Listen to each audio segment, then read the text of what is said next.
बिहानको morning shift duty सकेर म चाहिँ रुममा आइसकेको छु। रुममा आएर चाहिँ चर्च जानको निम्ति म फ्रेस हुन लाग्दैछु। फ्रेस भएर पनि म आइसकेँ। फ्रेस भएर थोरै म आफूलाई थोरै सजाउँदैछु। आज मेरो जिम्मेवारीको पनि भाग परेको हुँदा अलि चाहिँ म चाहिँ चिटिच्याट्ट बन्ने कोसिस गर्दैछु।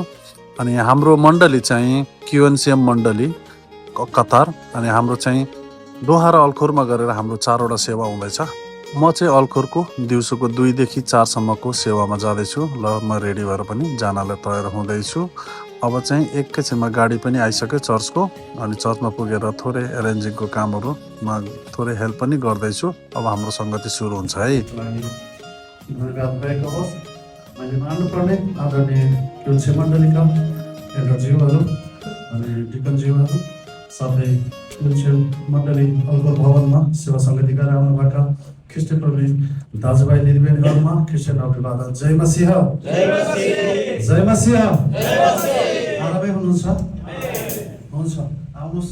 हामी आफ्नो स्थानमा अहिले एकछिन खडा हुनेछौँ अनि म एउटा बाइबलको पद पढ्नेछु।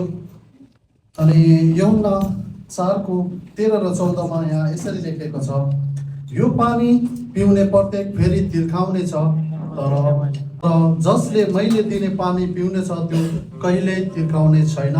जुन पानी म त्यसलाई दिनेछु त्यो त्यसमा अनन्त जीवनको निम्ति उम्रने पानीको मूल बन्नेछ।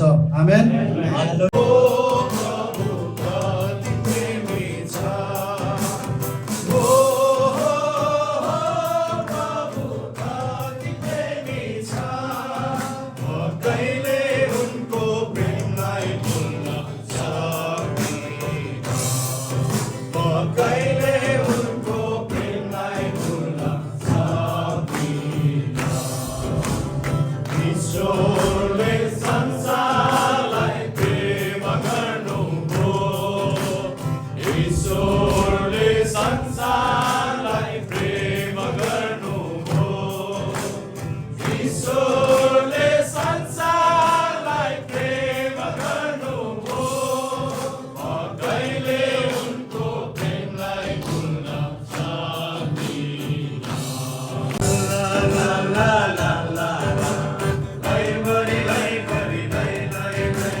गर्ने मानिसहरूको चरित्र र कहिले काहीँ सङ्गतिमा आउने मानिसहरूको चरित्र तपाईँहरू निहाल्नुभयो भने त्यहाँनिर भिन्नता पाउनुहुन्छ। अथवा विश्वास नगर्ने दाजुभाइहरूसँगको भिडमा र तपाईँलाई त्यो भिडमा तपाईँ आफैलाई राखेर हेर्नुहोस्, अनि त्यहाँनिर हरेक कुरा भिन्नता देखिन्छ। हामी चाहिँ बाहिर देखिँदा पनि सजिनु पर्यो, भित्र देखिँदा पनि के हुनु पर्यो, सजिनु पर्यो। जन्मदिन कतिजनाको पर्यो?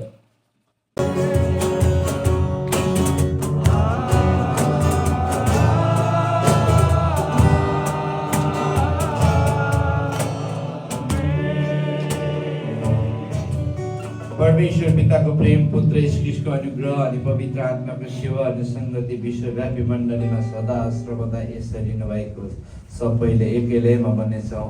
आमेन। जय मसीह।